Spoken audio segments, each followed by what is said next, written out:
Welcome to the Arclight Battery, your power source for all things Warcraft Arclight Rumble related. In today's video, we'll be going over the Blackrock family, and I'll be giving you my thoughts and opinions on each of the units in this family. This is definitely saving the best family for last, so make sure you stick around because we've got a lot of great units to talk about. We're going to start off with the leaders, and like always, I'm just going to be very brief with them, as I plan to give you a full breakdown of them, as well as some builds that you may want to try later on in the future.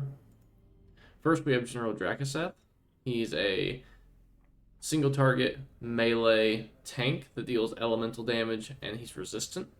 He has a cost of 5, and his leader ability is called Banner of Flame, where nearby enemies take 50% more elemental damage. This unit's pretty good. A lot of people used him when the game first came out. There are a lot of decent units that deal elemental damage, so his passive is really good. He's a little expensive, though he does have a large health pool and does a lot of damage to make up for it, so he's not terrible. It just seems like a lot of the units you generally play with him are also expensive, so it can be hard sometimes to get a pretty good push going where his passive really, where you really get the benefit from it, you know? His talents are called Chromatic Scales, which grants nearby allies the resistant trait. That's pretty solid. I think that ability is great. And his next one is called Piercing Blows. Every third attack, he lunges forward, piercing through all enemies in a straight line. So, not too bad. I don't think he's just the best of the best, but he is pretty decent. So next we'll move on to Rend. This unit is probably the best leader in the game. As much as I would like to not say that, he's just kind of great overall. So he's a 6 cost, flying, AoE, does elemental damage, and he dismounts. So how this character works is that he comes in flying on a dragon. It's just basically the Drake. I believe it has the same stats as the Drake, which we'll get to in a second. But then as soon as you deal enough damage to kill the Drake, he will dismount and Rend will land on the ground, and you'll get Rend as well. And he's kind of a tanky unit, and he kind of dashes around like the Stonehoof Tauren, I believe, and he's really good. What makes the unit amazing, though, and probably the best, is his leader ability called Blacken the Skies, where your flying troops cost 1 less gold to cast while Rend is in play, but no less than 2. This is amazing. Anything that allows you to save gold in this game, like I've said in my previous videos, is really good. And this one doesn't really have a condition to it other than that he's in play. There are so many strong units that already have flying that you kind of already want to play anyway, that this just becomes free gold over the course of the match. His talents are Legionnaire, where he dismounts when first taking damage, and the Drake continues to fight. So basically, you get a Rend and a Drake. So it kind of makes it 2 units at the same time instead of one then another. And then Scale and Steel, where you gain the resistant while flying and armored while dismounted. That just kind of makes Rend a little more tanky. It's pretty solid. It's a really good talent. I think this guy is amazing in PvE, probably like 10 out of 10, S plus tier, probably the best unit in PvE. In PvP, I think he's a little lower than that. He's still very good in PvP. I don't want anyone to think that he's not. I just think that he is much better in PvE. Next, we have Core Hounds. They are a 6 gold melee tank resistant unit that summons 2 of them, and they revive each other. So if you've ever played World of Warcraft, how this works is that if you don't kill them at the same time, they will resurrect. In this game, when one dies, the other one will stop doing all of its actions and channel the resurrection. So if you can kill it before the other one revives, you're good. But generally, you want to kill them at the same time. Their talents are Fire Rebirth on resurrection, damage nearby enemies, and Guard Dog, which deals 50% additional damage near friendly towers and meeting stones. This unit hits pretty hard and has a pretty good amount of health. There are also some really cheesy things you can do with this unit. You can separate them into two lanes so that when one of your core hounds dies in one lane, the other one that probably won't have any minions going against it because they just sent minis to destroy your other one will just channel and resurrect the other one for free. It's kind of cheesy. It's not amazing in PvP, but you can do a lot with it in PvE. Uh, like I said before, playing units that cost 5 or 6 gold are is probably doing a disservice for you, though this one has some pretty good uses, especially in PvE. So this one's definitely up there in like being good to use. Our next unit is Dark Iron Miner. He's a melee, one target, cycle, unbound miner. So he costs 2 gold, but he's one of the only other units that has the ability to mine gold in the game. With that said, though, he's not great. he is unbound, so you can put him on the enemy's gold nodes and take their gold if you want to. But he just has no health. He does no damage. He just doesn't do much except for mine gold. And I don't believe he mines it fast either. Like, it's still the 3 hits the normal kobold takes to collect the gold. His talents are Dark Iron Armaments, where after mining he gains the armor trait. Not a great talent. Maybe if he had more health, it would be great, but he just doesn't have hardly any health. He's just so squishy. So the armor trait really doesn't do much for him. And then Gold Mine, after mining, drop a proximity mine, which damages nearby enemies when touched. I don't believe this does a ton of damage. I think it does kill a kobold, but it doesn't do much else after that. So, not amazing. I know some people have tried to use it. He even got buffed. I think he was 3 gold, and now he's 2. He's still just not very good, though. So this is probably the worst unit in the Blackrock family. The next unit we have is Drake. It is a 4 gold cost flying AoE elemental unit.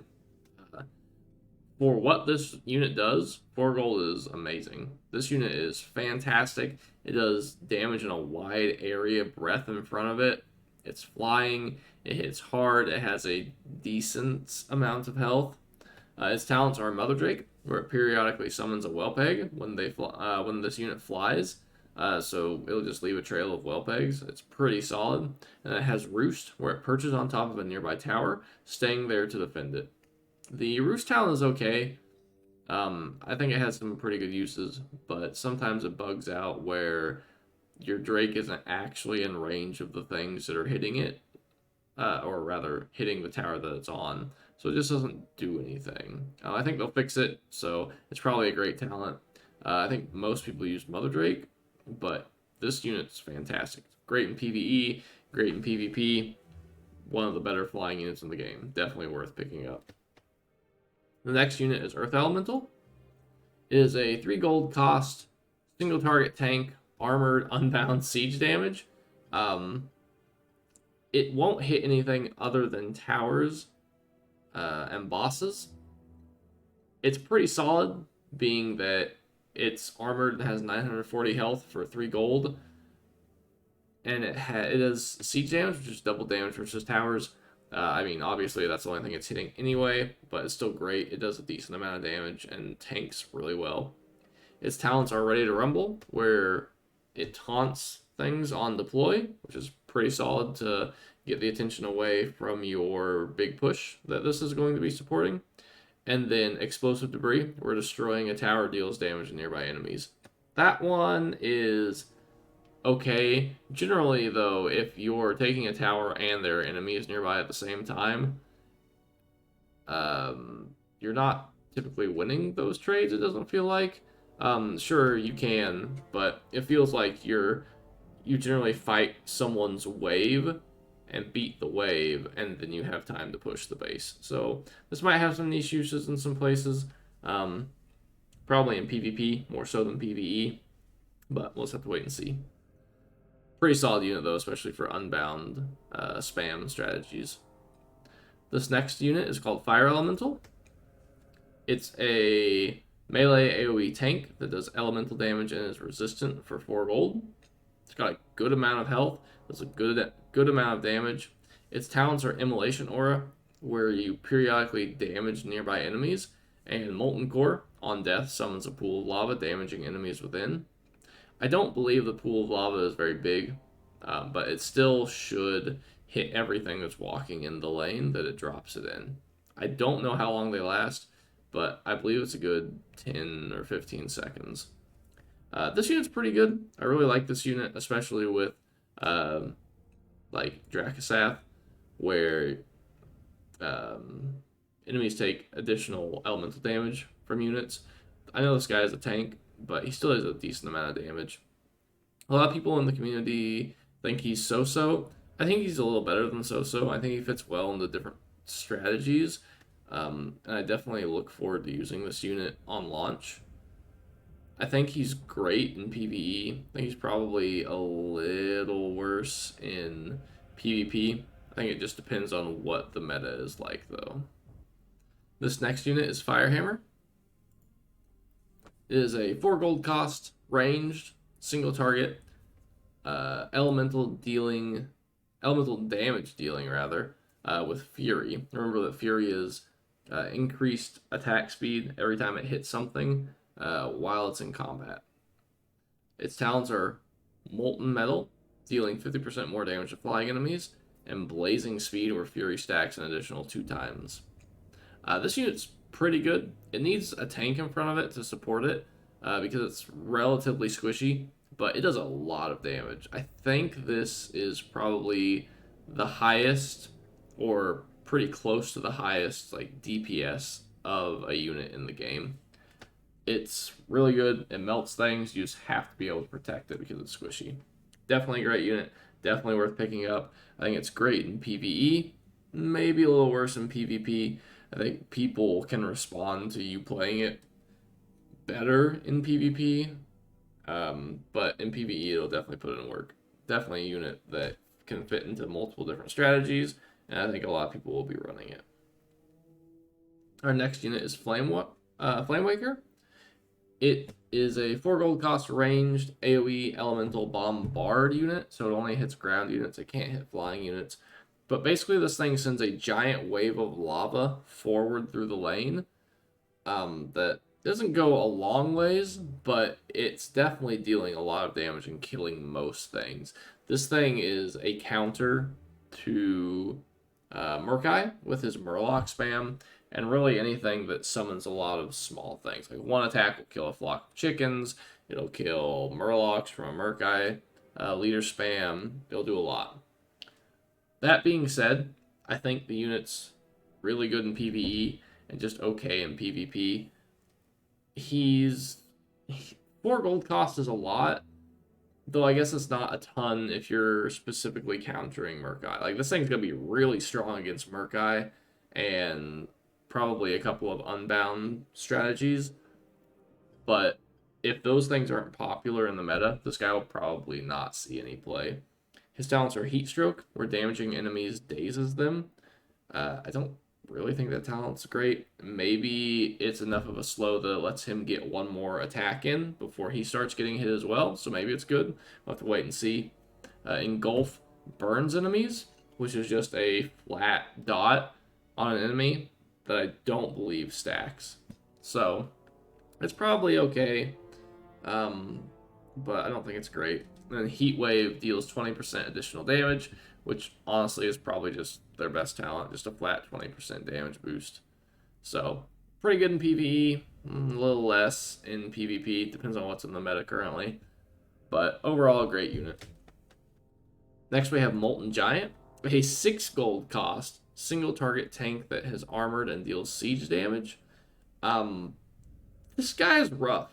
He attacks slow, he hits hard, but he just attacks so slow. He has a ton of health, but being single target is not great for him. This is probably the worst 6 gold cost unit in the game, which is really sad because I really like this unit. I just think he's cool, but if he's not good, he's not good. His talents are Threatening Presence, where he gains taunt. Not great.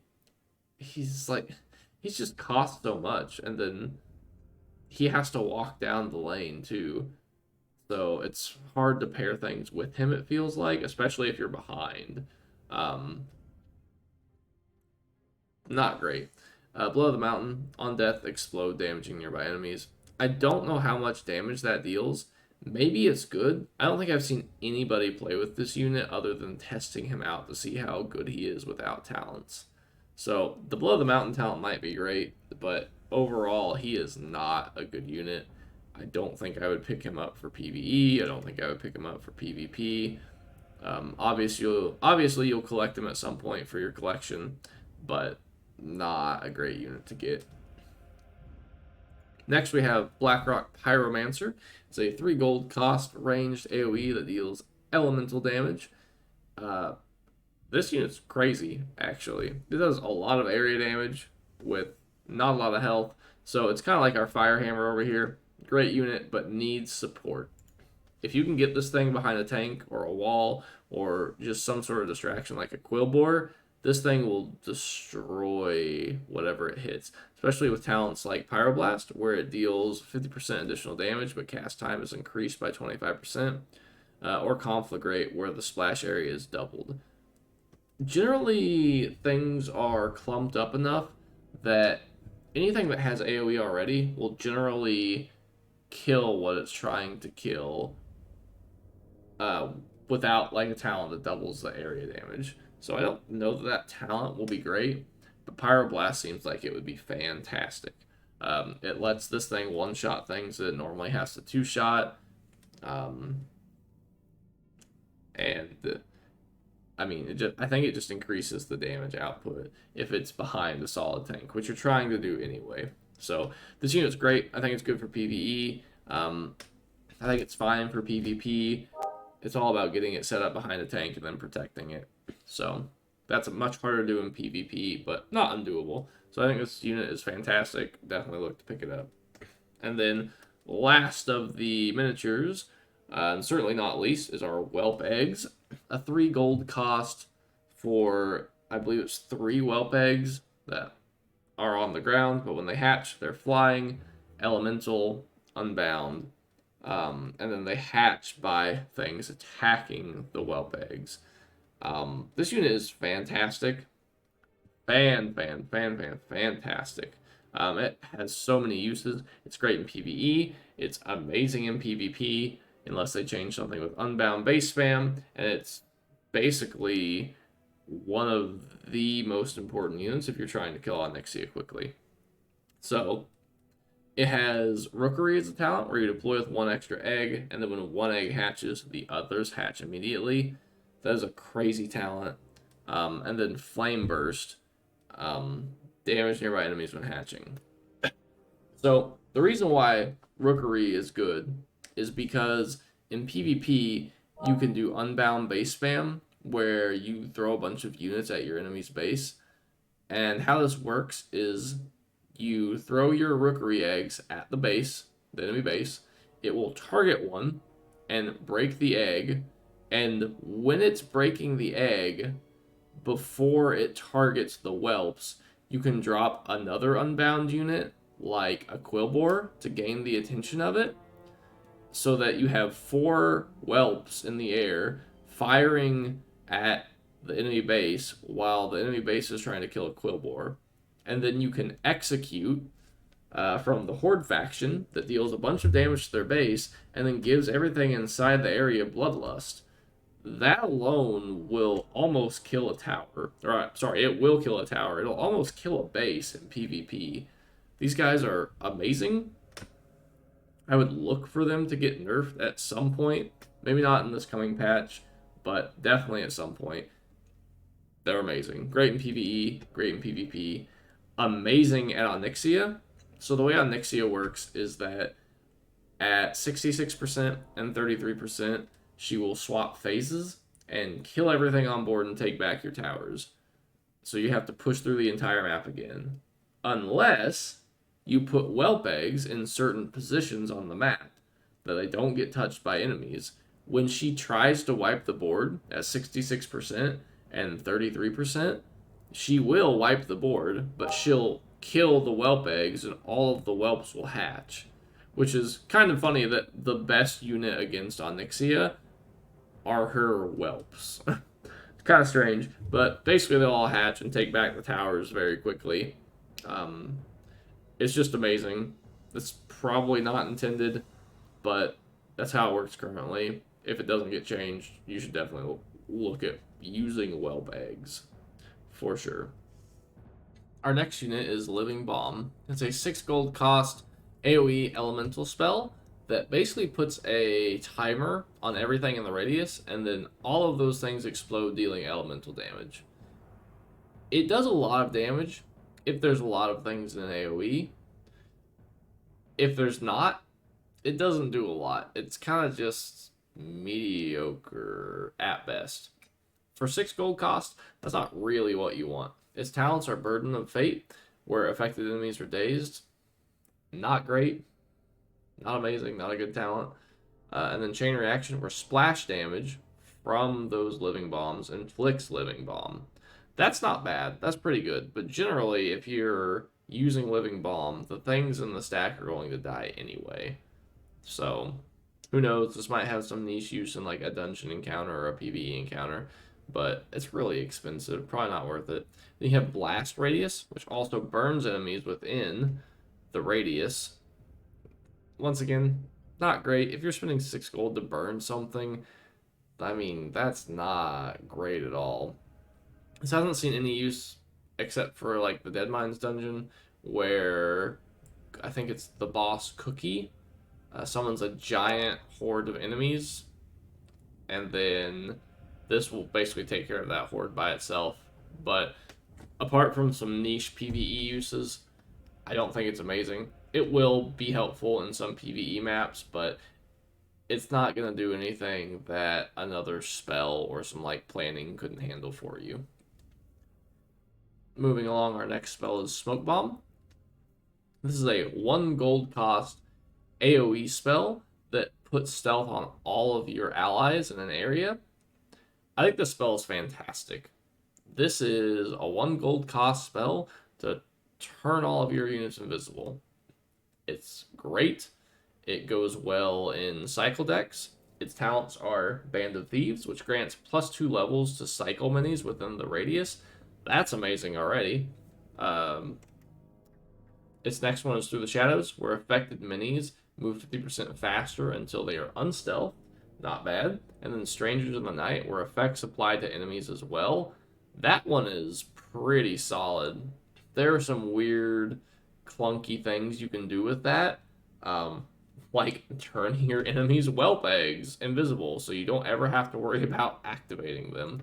And there are some other things too, but we won't go into it too much. We'll go into it more in some of our leader overviews where I give you some builds to try out. But I love the spell. I think it's fantastic. I think it'll fit into a couple different things. It's not going to go into everything, but it does definitely have its uses.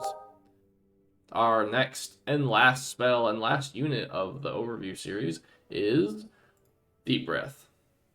This is not a spell that you can get right away. This is actually the reward for beating Onyxia. This is a 4 gold cost AoE elemental damage spell that basically is like, is it Breath of Sindragosa in World of Warcraft, where Death Knights call down a Frost Drake and it breathes fire in a direction? That's what this does. You place it and then it will breathe fire down a lane, basically. It's very good. It deals a good amount of damage, and its talents are not bad either. So it has Attunement, where allies caught in the effect gain resist, and then Melting Point, where damaging armored enemies removes their armor. This is one of my favorite spells. I know it's already from Onyxia, so like it's kind of special anyway, but I just really like spells that support units. Spells that win the game and are win conditions on their own are really cool, but sometimes you just want spells that support your team a little more. So being able to give your allies resist or take away armored from the group of enemies that your push is getting ready to collide with is going to be awesome. Great talent. Obviously, you'll get it when you'll beat Onyxia, so you don't have to worry about looking out for it in the shop or anything like that. But yeah, fantastic spell. Great reward for killing Onyxia. I hope it stays there in that spot instead of like getting transferred to the shop for whatever reason, which I don't think it would, but I'm happy it's in the game. Thank you for watching the Blackrock family overview today. Do you agree with my opinions on the units? Disagree? Let me know in the comments below. Tune in next week, where we will hopefully, fingers crossed, have patch notes by then. We don't really know what's changing, other than it's supposed to be a lot, and we're all really looking forward to it. By then, hopefully, we'll have beta. They're going to be doing a round of beta invites soon. Should be sometime next week or slightly after, and hopefully I'll be able to add the game footage to these videos. And then once we have patch notes, I'll be able to make leader guides and builds for you guys, and we'll be able to get some of that content towards you. So thank you for watching. I appreciate it, and until next time, peace.